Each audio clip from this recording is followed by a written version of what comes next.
வணக்கம் அன்பான சொந்தங்களே. நறுக்கென்று 4 வார்த்தை உங்களுடன் நகுலா சிவநாதன். இன்றைக்கு நாங்கள் என்ன விடயத்தை பற்றி பேச போறோம்டா, இந்த குடும்பத்தில் வர பிரச்சனைகள். இன்றைக்கு குடும்பத்தில் பல பிரச்சனைகள் ஏற்படுகின்றன. உங்கள் எல்லோருக்கும் தெரியும். குடும்பத்தில் பிரச்சனைகள் ஏற்படுவது வளமைதான். அதாவது எல்லோருக்குமே பிரச்சனைகள் ஏற்படும். ஆனால் இந்த பிரச்சனைகளை எப்படி எதிர்கொண்டு வாழ்வதுதான் எங்களுக்கு முக்கியமான ஒன்றாக இருக்கின்றது. நீர்க்குமிழி மாதிரி அந்த பிரச்சனை வந்து உடைந்து போய்விட்டால் ஓகே. மற்றது சவாலாக வாழ வேண்டிய காலத்தில் நாங்கள் வாழ்கிறோம் என்பது எல்லோருக்குமே தெரிகின்றது. காரணம் ஒன்று பொருளாதார பிரச்சனை, வேலை சுமை, இவற்றின் மத்தியில தான் நாங்கள் இன்றைக்கு வாழுகின்றோம். ஏண்டா கட்டாயமாக ஆணும் பெண்ணும் வேலை செய்ய வேண்டிய தேவை இருக்கின்றது. அப்ப இங்கு பொருளாதாரத்தை நோக்கிய ஒரு பரப்பு என்று சொல்லலாம். அதாவது அதை நோக்கிய ஒரு ஓட்டம் எங்களுக்குள்ள இருக்கின்றது தான். அதனால மன அழுத்தங்கள் ஏற்பட்டு குடும்பங்களிடையே ஒரு முறிவு ஏற்படக்கூடிய வாய்ப்பு இருக்கு. அண்மையிலே நீங்க கேள்விப்பட்டிருப்பீர்கள், அமெரிக்க நாட்டில குடும்ப பிரச்சனை காரணமாக கணவன் மனைவியை சுட்டு, மனைவி கணவனை சுட்டு அப்படியே இறந்திருக்கிறார்கள். 11 வயது சிறுவன் தன்னுடைய கேம்ஸ் விளையாடி கொண்டு அறைக்குள் இருந்திருக்கிறான். ஒருவருக்குமே கேட்கவில்லை, அவனுக்கு கேட்கவில்லை. அது முடிந்து வெளியில் வந்து பார்த்தால் இரத்த வெள்ளத்தில் பெற்றோர்கள் இருப்பதை காணும்போது எப்படி மனம் இருக்கும் அவனுடைய மனம், யோசிச்சு பாருங்கள்.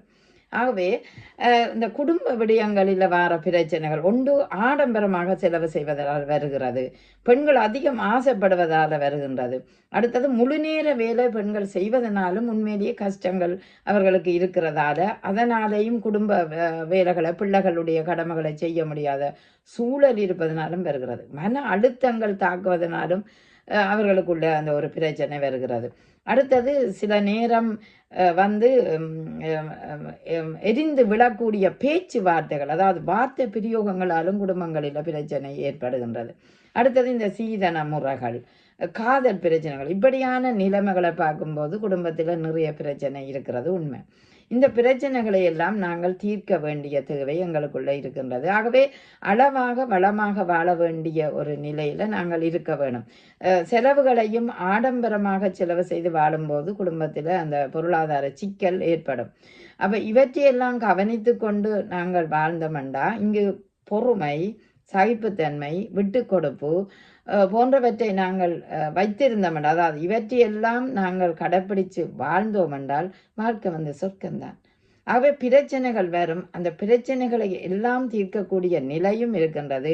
எங்களோட மனங்கள் தான் அந்த பிரச்சனையை உருவாக்குறது. எனவே மனதை தெளிவாக வைத்துக்கொண்டு புரிந்துணர்வோடு இருவரும் பேசி, பிள்ளைகளோடும் அவற்றை பேசி தீர்த்து பார்த்தீங்கள் என்றால் சில பிரச்சனைகளுக்கு நிறைய தீர்வு கிடைக்கும்.